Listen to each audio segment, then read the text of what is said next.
Olá pessoal, tudo bem? Estamos aqui para a nona aula teórica de mudança de fases. Quem não assistiu às 8 primeiras aulas, procura no canal, assiste as aulas para acompanhar a nona aula que vamos ver agora. Bom, quem não se inscreveu no canal, por favor, se inscreva no canal, dê seu like e ajude ao profissional da educação. Depois da vinheta, vem comigo. Vamos lá? Bom, observe a experiência. Ebulição. Eu coloquei água no recipiente e coloquei num fogão, acendi o fogo, então todo o calor vai aquecer o recipiente e está aquecendo a água. Vai formando bolhas, essas bolhas vão saltando do líquido e formando vapor d'água. A vaporização de um líquido pode ocorrer de dois modos. Por evaporação, que vimos na aula passada, que ocorre de um modo lento e na superfície do líquido. Por exemplo, quando você coloca a roupa secando no varal. É uma vaporização muito lenta, é chamada de evaporação. Outro tipo de vaporização é a ebulição, que é essa que nós vimos aqui. Processo mostrado acima, onde a vaporização é brusca e turbulenta, com formação de bolhas em todo o seu interior do líquido. Então foi formando bolhas, e essas bolhas vão subindo, e quando atinge a fronteira entre o líquido e o ar, ela salta e forma água em forma de vapor, né? Forma gases. Então, vamos ver a ebulição passo a passo. Então, a lupa aqui, vamos pegar essa lupa aqui e vamos colocar ela nesse ponto aqui. Então, ebulição é o processo de vaporização violenta e a temperatura constante de um líquido. Vamos supor que estejamos aquecendo água pura à pressão atmosférica. O que é a pressão atmosférica? Ao nível do mar, a pressão é de 760 milímetros de mercúrio.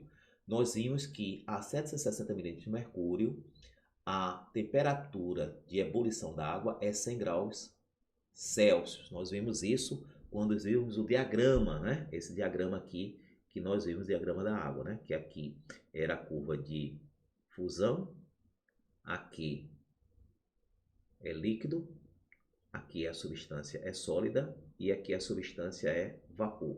A partir do ponto crítico, ela passa a ser gás, né? Nós vimos isso na aula de diagrama de fases. Então, voltando aqui, nós temos no local em que é fornecido o calor, que pode ser um fogão, por exemplo, fundo do recipiente, né? O calor atinge o fundo do recipiente, pequeninas bolhas são formadas. Essas bolhas não são o vapor d'água, mas formadas pelo ar que estão dissolvidos. Então, na água existe ar dissolvido. E a capacidade de dissolução de ar pela água cai com a temperatura. Então, à medida que a temperatura aumenta, esse ar vai deixando de ser dissolvido pela água. E o que é que vai formando? Vai formando bolhas. E logo o ar é eliminado através dessas bolhas. Vamos agora a terceiro passo. Você vai ver aqui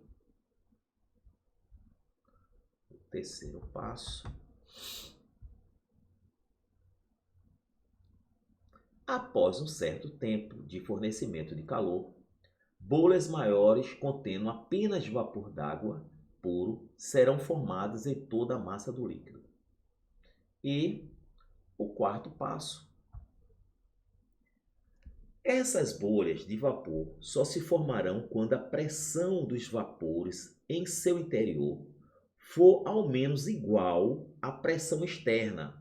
Então, o que ele quer dizer é que essas bolhas só se formarão quando a pressão no interior dessas bolhas, a pressão dos vapores no interior, for igual ao menos à pressão externa, que no caso é a pressão atmosférica, pressão externa à bolha, somada à pressão hidrostática do líquido que está sobre a bolha, e é desprezível na maioria dos casos. Logo, quando a pressão máxima de vapor do líquido se iguala à pressão externa, ela entra em ebulição. Exatamente isso que eu vou explicar aqui agora. Bom, o que ele quer dizer é que quando você coloca uma chama aqui, ó, uma chama aqui. Eu estou considerando um recipiente aqui com água. Vamos considerar que esse verdezinho aqui é água. E vamos considerar que essa bolinha aqui é uma bolha. Eu vou desenhar a bolha aqui. Essa bolha aqui, ela começa a fazer uma pressão para cima. Vou colocar de outra cor, vou colocar de cor vermelha. Então, dentro da bolha existe uma pressão interna. Essa pressão interna da bolha, quando ela se igualar com as forças externas, ou as pressões externas, que vai ser a pressão do ar, porque aqui, ó, quem lembra a aula de hidrostática sabe que o ar aqui exerce uma pressão sobre a superfície do líquido. Então, eu tenho aqui a pressão atmosférica, PATM. Mas também existe o peso do líquido que exerce uma pressão sobre a bolha, que é a pressão do líquido, é chamada pressão hidrostática. Então, a pressão atmosférica mais a pressão do líquido. Quem assistiu a aula de hidrostática comigo sabe que a pressão do líquido é dado por dG vezes H, onde H é a altura da coluna de líquido que tem. É essa distância aqui, ó, a altura da coluna de líquido. Então, quanto maior a altura da coluna de líquido, maior a pressão hidrostática sobre a bolha. Então, eu tenho a pressão atmosférica, que é a pressão do ar, a pressão do líquido, que eu vou chamar de PL. Essas duas somadas são as pressões externas à bolha. A pressão interna é a pressão de dentro.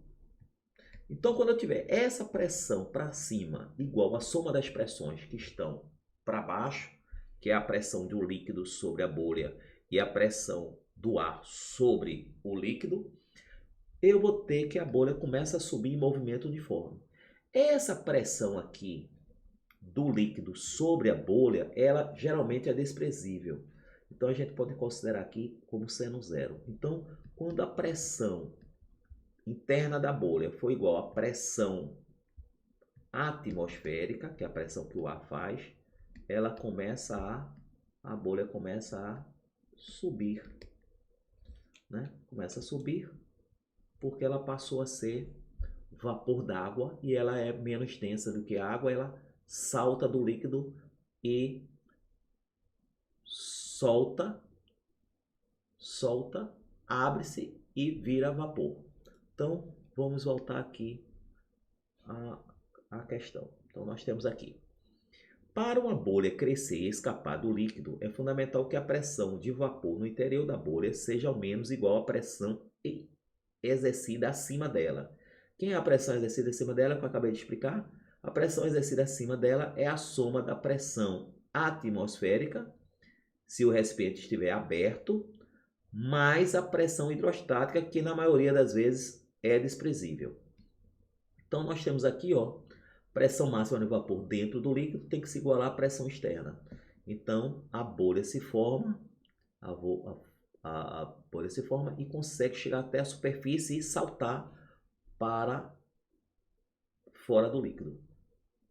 Bom, visualizando ebulição, gráfico de temperatura em função do tempo, vamos lembrar aqui do diagrama de fase da água, né? Lembram que nós vimos isso? Que aqui é o estado sólido, aqui é o estado líquido e aqui é o estado de vapor, né? Essa curva aqui é sólido e líquido, é a curva de fusão. Essa curva aqui é a curva de condensação, sólido vapor. E aqui, essa curva aqui azul é de líquido para vapor. Essa curva aqui é exatamente a curva de vaporização, ok? Essa curva azul aqui. Então, voltando aqui, essa curva azul aqui, qualquer ponto em cima dessa curva, eu tenho água e vapor ao mesmo tempo. Então, veja aqui, ao nível do mar, 760 milímetros de mercúrio, ó, eu tenho a temperatura de 100 graus Celsius, ó, graus Celsius, vai haver mudança de estado, do estado de líquido para vapor. Abaixo de 60 graus, ela vai estar no estado, vai estar nessa região aqui, ó, vai estar nessa região aqui, vai ser líquido. E se tiver nessa região aqui, ela passa a ser vapor. Então, eu tenho aqui, acima de 100 graus, ela passa a ser vapor. Então, essa curva aqui é essa mesma curva daqui, ó. Essa curva azul aqui. Então, vamos lá.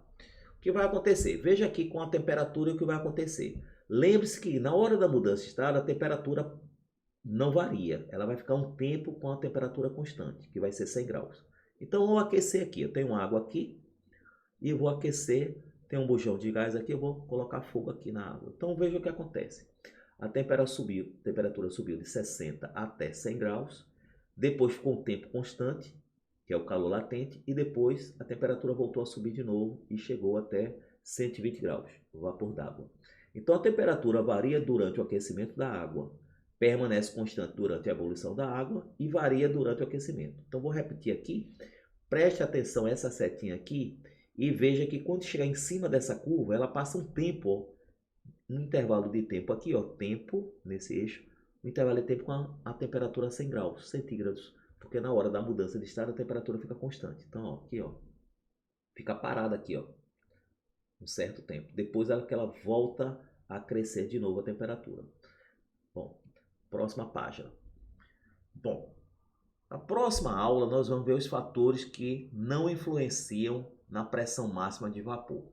Por hoje é só. Nós vimos a introdução de ebulição. Bom, o que é ebulição? É um tipo de vaporização brusca que tem uma temperatura máxima para passar do estado líquido para o estado gasoso, para o estado de vapor. Isso só acontece a 100 graus Celsius se estiver ao nível do mar. Pelo diagrama de fases, nós vimos que para mudar de fase, nós temos que saber a pressão do local e a temperatura. A substância pode mudar de fase sem ser a 100 graus centígrados, por exemplo. A água pode passar a ser vapor sem ser a 100 graus. Né? Por quê? Porque depende da pressão.